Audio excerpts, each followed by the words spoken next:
Hello दोस्तों, स्वागत है आपका हमारे यूट्यूब चैनल में। आज हम लोग लेके आए हैं क्लास 12 के इतिहास के चैप्टर 2 का मॉडल क्वेश्चन पेपर। ठीक है, इसमें क्वेश्चन चैप्टर का नाम है राजा, किसान और नगर, आरंभिक राज्य और अर्थव्यवस्था। ठीक है, इस चैप्टर से सारे जितने भी इंपॉर्टेंट ऑब्जेक्टिव क्वेश्चन बन सकते हैं वो मैं सारे इस सेशन में लेके आया हूँ। तो चलिए शुरू करते हैं। पहले क्वेश्चन की ओर आते हैं कि महाजनपदों की संख्या कितनी है। देखिए, महाजनपद जो होते थे ब्रिटिश काल में नहीं, ये तो उससे भी पुराने समय काल है बात है कि महाजनपदों की संख्या 16 हुआ करते थे। ठीक है, ये 16 बहुत इंपॉर्टेंट राज्य हुआ करते थे। ठीक है, यानी कि ऑप्शन नंबर जो सी है 16 वो सही आंसर है। ठीक है, नेक्स्ट आ जाते हैं। दूसरे नंबर पे किस भारतीय शासक को नेपोलियन की संख्या दी गई। देखिए, भारत का शासक था जिसे नेपोलियन कहा जाता है। नेपोलियन यानी कि बहुत बड़ा विजेता थे। ठीक है, तो वह नेपोलियन किसे कहा जाता है, तो उसे समुद्रगुप्त को कहा जाता है। ऑप्शन नंबर सी हो गया इसका सही आंसर। ठीक है,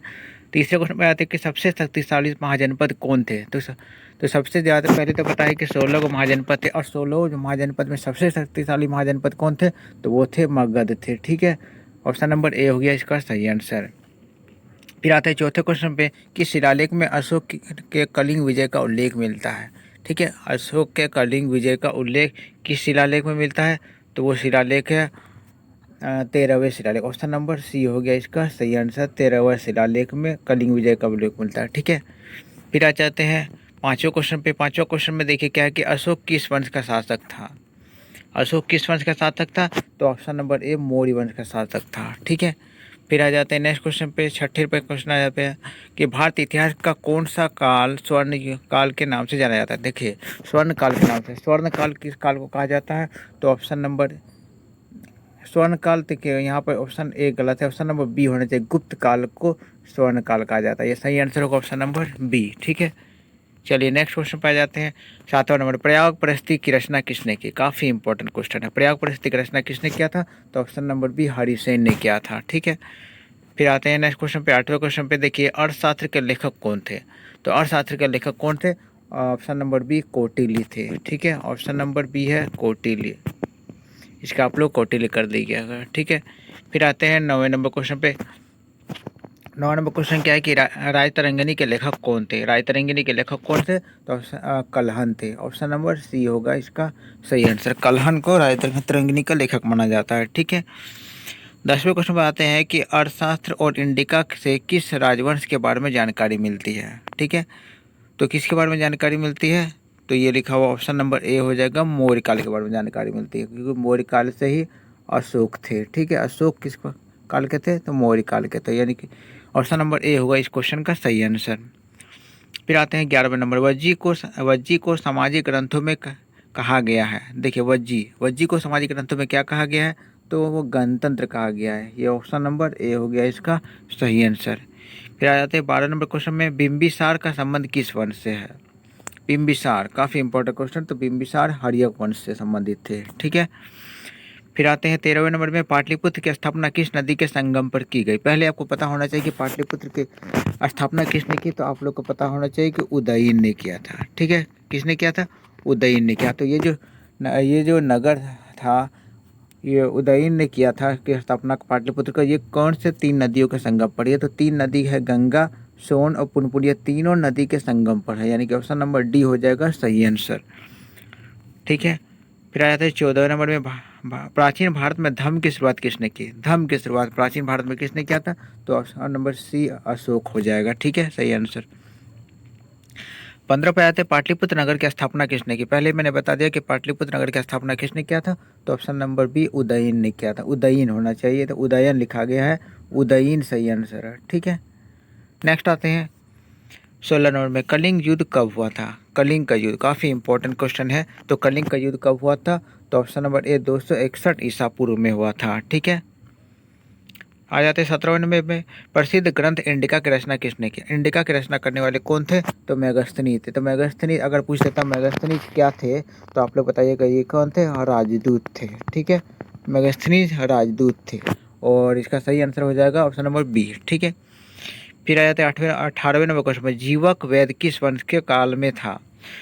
तो ये किस वंश के काल में था, तो ये हर्यक वंश के काल में जीवक था। जीवक एक वैद्य थे। ठीक है, जड़ी बूटी से बीमारियों का इलाज करते थे।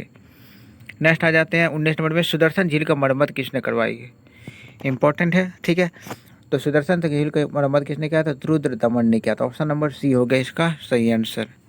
फिर आ जाते हैं 20वें नंबर में, अशोक द्वारा परिचालित बौद्ध धर्म कहाँ पर प्रचलित नहीं हुआ? देखिए, अशोक ने तो बौद्ध धर्म का प्रचार काफ़ी जोरों शोरों से किया था, कई देशों तक इसका प्रचार भी हुआ। तो इसमें लिख रहा है कि कौन सा ऑप्शन है कि कौन सा जगह जहाँ पे बुद्ध धर्म का प्रचार नहीं किया गया था? तो वो था option number B, Britain. Britain में बुद्ध धर्म का प्रचार नहीं किया था, बाकी सभी जगह में प्रचार किया था, ठीक है।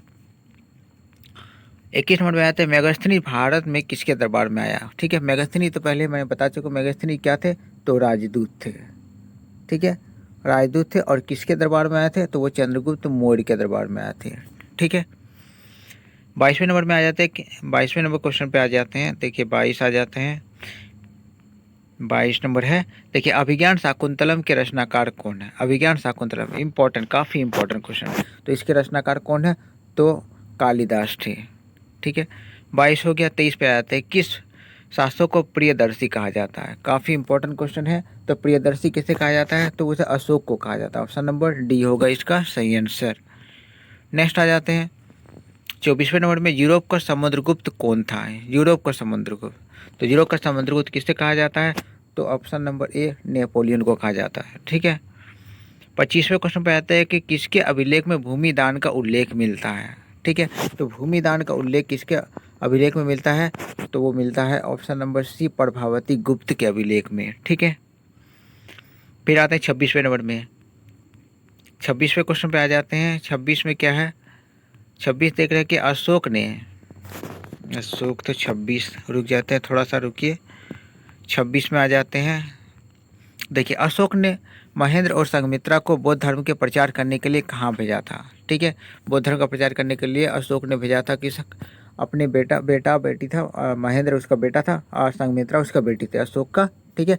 और इसका कहाँ पे प्रचार करने के लिए भेजा था? तो उसे श्रीलंका भेजा था। ऑप्शन नंबर ए हो गया इसका सही आंसर। 27वें क्वेश्चन पे आते हैं कि गुप्तों के काल में कौन चीनी यात्री भारत आया? गुप्तों के काल में कौन सा चीनी यात्री भारत आया था? तो ऑप्शन नंबर बी होगा, फाहियान भारत आया था, ठीक है।